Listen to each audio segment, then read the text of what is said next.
कुमार थापा, समय 5 मिनट।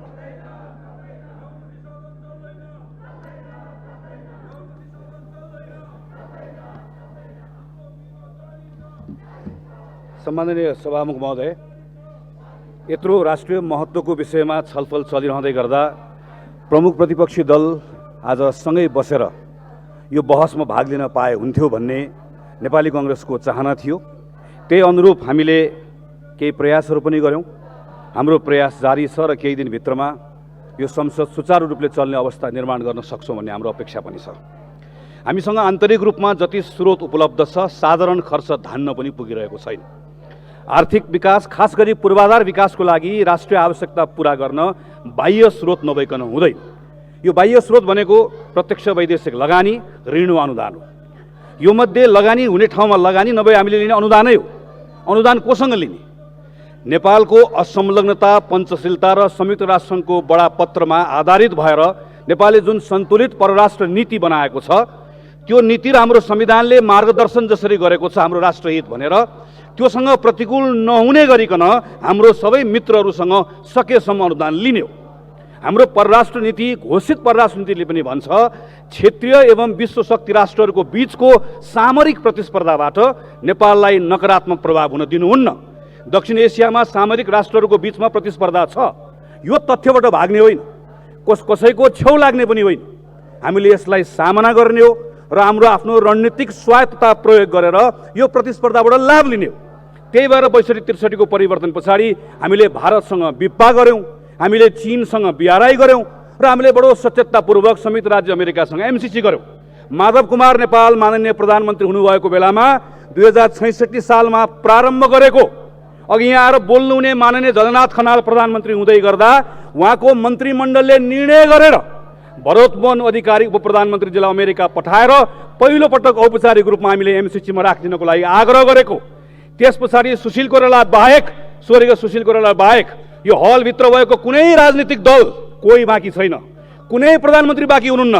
त्यति मात्र होइन, मन्त्रीमण्डलमा एकपटक नाम पल्टाएर हेरौँ, तत्त बेलाको सरकारमा यहाँ अगाडि बस्ने एकजना सांसद पनि बाँकी हुनुहुन्न। अघि एकजना माननीयले यहाँ आएर बोल्नुभयो, म नाम लिन चाहन्नथेँ तर मैले नाम लिनुपर्छ। मान्य गिरिराजमणि पोखरेलले यहाँ उभिएर यो सम्झौता राष्ट्रघाती भन्नुभयो, तर 2074 साल श्रावण 19 गतेको क्याबिनेटको एकपटक मन्त्री परिषदको उपस्थिति पल्टाएर हेरौँ, त्यही मन्त्री परिषदले पारित गर्दै गर्दा मान्य गिरिराजमणि पोखरेल त्यही मन्त्री परिषदको मन्त्री हुनुहुन्थ्यो। हामी कतिसम्म झुट बोल्ने, हामीले कतिसम्म ढाँट्ने? हामी आफै पालै पिलो त्यो सरकारमा बसेर आउने राष्ट्रिय प्रजातन्त्र पार्टीको नेता कमल थापादेखि राष्ट्रिय जनमोर्चाको नेता चित्रबहादुर केसीसम्म यो संसदभित्र रहेको नेपाल मजदुर किसान पार्टी एउटा पार्टी बाहेक कुनै पार्टी छैन जो यो 10 वर्षभित्रमा यो मन्त्रीमण्डलमा नबसेको होस्, कुनै न कुनै कुरामा हस्ताक्षर नगरेको होस्। आज हामीले राष्ट्रघाती भन्दै गर्दा पहिला औँला आफैतिर फर्काउनुपर्छ। हामी आफैले बनाएको होइन, हामी आफैले लेखेको होइन, यहाँसम्म डोराएर ल्याएको होइन। त्यसैले सम्माननीय सभामुख महोदय, म आग्रह गर्न चाहन्छु, धेरै झुट नबोलौँ। हामीले यहाँ आएर के भनिदिएका छौँ? संविधानभन्दा माथि हुन्छ भनिदिएका छौँ। यो हदसम्मको हावादारी कुरा गर्ने? नेपालको संविधानभन्दा माथि केही हुन्छ? अनि नेपालको कानुनसँग सन्धिमा भएको कुरा बाजियो भने सन्धि लागू हुन्छ भन्ने कुराको त्यस्तो सन्धि, त्यस्तो कानुन यही संसदबाट कतिवटा पारित गरिसकेका छौँ। एकजना मान्यले आएर के भनिदिनु भयो? यो कानुन अनन्तकालसम्म लागू हुन्छ। यस्तो पनि हुन्छ? यहाँ बोल्दै गर्दा सुन्ने एउटा जनतालाई के लाग्छ?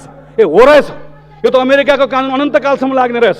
अहिले गएर अरुण 3 को सम्झौता पल्टाएर हेर्नुहोस् त, मेलम्चीको सम्झौता पल्टाएर हेर्नुहोस् त। सबै सम्झौताको स्ट्यान्डर्ड फर्मेट होइन यो कि एउटा सम्झौता सकिसके पछाडि केही समयको लागि केही कानुनहरू सक्रिय रहन्छन् भन्ने कुरा यो हाम्रो स्ट्यान्डर्ड प्र्याक्टिस होइन। हामीले के भन्दैका छौँ? लेखा परीक्षण गर्न पाइँदैन। लेखा परीक्षण गर्न थालेको कति वर्ष भयो? अस्ति भर्खर संसदमा ठोकेर बजेट पास गरेको होइन? त्यही बजेटमा लेखा परीक्षण गरेको कुरा थिएन। मेलम्ची खानेपानी विकास आयोजनाको नाममा सिन्धुपाल्चोकमा जग्गा छैन, अनि यो एमसीए को नाममा जग्गा भनेको, एमसीए भनेको त्यही मेलम्ची खानेपानी विकास आयोजना जस्तै एउटा विकास समिति होइन। यसको नाम रातोमाटे बुटवल प्रसारण लाइन आयोजना राखेर एकपटक पढेर हेरौँ त कस्तो देखिन्छ। यसरी हामीले अहिले एकजना मान्यले के भन्नुभयो? 2019 मा अर्कै सम्झौता गर्यो भनेर भन्नुभयो। हामीले बकाइदा कम्प्याक्ट गर्ने बेलामै यसको पिआइए गर्छौँ, पूर्व कार्यान्वयनको चरणमा हामी सबै कुराहरू एकपछि अर्को तयारी राख्छौँ र संसदबाट पारित भएपछि मात्रै कार्यान्वयन जान्छ भनेर भनेको होइन। हामीले अर्को के भनेका छौँ, यहाँ आएर उभिएर अहिले अमेरिकी कानुन लागू हुन्छ भनेर भनेका छौँ, संसदबाट कानुन बनाउन पाइँदैन भनेका छौँ। आज यो सम्झौता अनुमोदन गरेपछि लाउनुहोस्, आजै संसदबाट एउटा कानुन पारित गरौँ, हाम्रो आफ्नो हितमा हुने गरिकन यो कानुन संसदबाट पारित गरेर देखाउन सक्ने यो अधिकार हाम्रो सार्वभौम संसदसँग कसैले खोसेर लान सक्छ? अमेरिकाले दिएको 60 अरब अनुदान, त्यो पैसाले मात्रै अमेरिकाको विरुद्ध कानुन बनाउन पाइँदैन है भनेर भनेको कुरा हामीले जापानसँग लिए पनि त्यही हो, चीनसँग लिए पनि त्यही हो, भारतसँग लिए पनि त्यही हो। तर बाहिर सडकमा जनतालाई के भन्दैका छौँ, अब अमेरिकासँग बाजिने कानुन बाबा, अमेरिकासँग बाजिने कानुन होइन, यही 60 अरब रुपियाँको अनुदानबाट मात्रै प्रसारण लाइन बनाउने कुरा, यो पनि स्ट्यान्डर्ड फर्मेट। तपाईँ जुनसुकै सम्झौता पल्टाएर हेर्नुहोस्, लोन हेर्नुहोस्, ग्रान्ट हेर्नुहोस्, हामीले सबै ठाउँमा त्यो भनेका छौँ। त्यसैले सम्माननीय सभामुख महोदय, म यो सैद्धान्तिक छलफलमा योभन्दा धेरै भन्न चाहन्न, म यति मात्र आग्रह गर्न चाहन्छु, हामी सबैले सम्झौता गरेर आइसके पछाडि अहिले यत्रो सार्वजनिक बहस भएको बेलामा नागरिकको स्तरबाट केही प्रश्नहरू उठेको छ, केही संशयहरू छ, बरु हामी के भन्न सक्छौँ भने आउनुहोस् हामी सबै मिलेर यसलाई स्पष्ट पारौँ। स्पष्ट पार्ने उपाय के छ? हामीले प्रश्न सोध्यौँ, अर्थमन्त्रीजीले प्रश्न सोध्नुभयो, स्पष्टीकरण आयो, हामीले भन्यो यतिले चित्त बुझेन।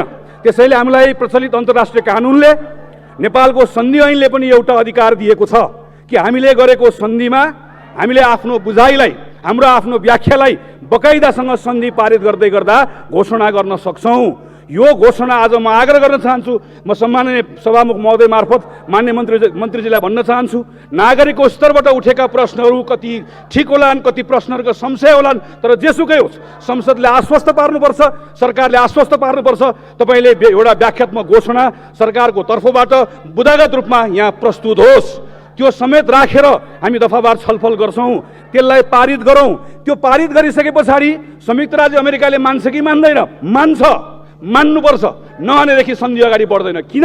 हामीले यहाँबाट पारित गरिसके पछाडि हाम्रो सन्धि सँगसँगै हाम्रो संसदले पारित गरेको व्याख्यात्मक घोषणा, सकाय सम्मानित सभामुख महोदय, व्याख्यात्मक घोषणा पनि सँगसँगै जान्छ। हामीले व्याख्यात्मक घोषणामा जे मन लाग्यो त्यही कुरा लेख्यौँ भने संयुक्त राज्य अमेरिकाको एमसिसीले त्यसलाई स्वीकार गर्छ, गर्दैन? यसको अर्थ के हो? यसको अर्थ व्याख्यात्मक घोषणामा लेखेको कुरा अर्को पक्षले पनि मानेपछि मात्रै, हाम्रो व्याख्यालाई चित्त बुझाएपछि मात्रै, हाम्रो व्याख्या पनि ठिक छ भन्ने कुरा उसलाई लागे पछाडि नै सन्धि अगाडि जाने हो। त्यसैले अस्पष्ट भएका कुराहरूलाई व्याख्या गरेर गइसके पछाडि म सकाय सम्मानित सभामुख महोदय, यति कुरा भनिसके पछाडि पनि हामी हीनताबोधले ग्रस्त हुन्छौँ भने हामीलाई राम राम मात्र भन्न सकिन्छ। हामीले आफै सन्धि पास गर्छौँ, सन्धि पास गर्दै गर्दा भन्छौँ यो हो, यो हो, यो हो, र योभन्दा दायाँ बायाँ भयो भने 1 मिनटमा सन्धि खारेज गरिदिन्छौँ भन्ने हैसियत पो राख्न सक्नु पर्यो, त्यो हिम्मत पो राख्न सक्नु पर्यो। सन्धिमा लेखिएको भन्दा एउटा अक्षर पनि तलमाथि भयो भोलि, सन्धिबाट सृजना भएको दायित्वभन्दा एउटा पनि दायित्व सृजना गराउने कोसिस भयो भने नेपालले एउटा दायित्व पनि बोक्दैन, त्यही क्षण नेपालले सन्धि खारेज गर्छ भन्ने सङ्कल्प पो हामीले गर्न सक्नु। त्यसैले सम्माननीय सभामुख महोदय, म आग्रह गर्न चाहन्छु सरकारलाई प्रस्ताव ल्याओस्। मलाई विश्वास छ प्रतिपक्षी दल आज राजनीतिक कारणले हामी सँगै बसेर छलफलमा भाग लिन सकेको छैन, तर पूर्व प्रधानमन्त्री सम्माननीय केपी शर्मा ओलीले ल्याउनु भएको प्रस्ताव आज यही संसदमा हामीले पारित गर्ने भनेको त्यही हो। आफ्नै प्रधानमन्त्रीले ल्याउनु भएको प्रस्तावको पक्षमा ऊ पनि उभिन्छ भन्ने मेरो विश्वास हो। म अन्त्यमा आग्रह गर्न चाहन्छु, यो पारित गरौँ, एमसिसीसँग 60 अरब लियौँ, अब चीन जाउँ, चीनलाई गएर भनौँ अमेरिकाले 60 अरब दियो, बिआरआई अन्तर्गत 70 अरब दियो भनेर भनौँ, अनि भारत जाउँ, भारतलाई गएर भनौँ उसले 60 दियो, 70 दियो, हामीलाई 80 दियो भनेर भनौँ, सबैको ल्याउँ, सँगै बसौँ, छलफल गरौँ, काम गरौँ। देशको पक्षमा काम गर्दै गर्दाखेरि यहाँ कसैले कसैलाई, सबले सबलाई हामीले देखेका छौँ, चिनेका छौँ। यहाँ कसैले कसैका बारेमा म तितो बोल्न चाहन्न, म यति मात्र आग्रह गर्न चाहन्छु, यो विषयका सन्दर्भमा हामीले आज सडकमा उत्रेका जनतालाई कसैले दोष लाएर हुँदैन।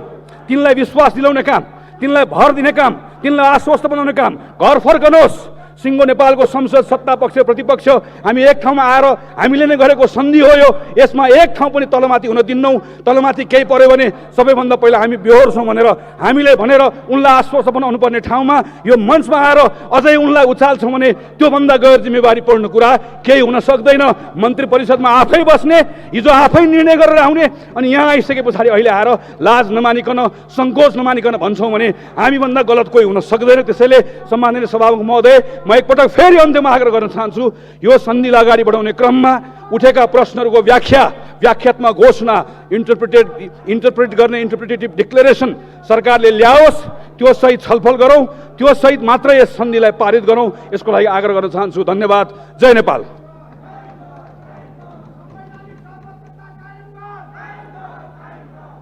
अब माननीय अर्थमन्त्री श्री जनार्दन शर्मालाई छलफलमा उठेका प्रश्नहरूको जवाफ दिन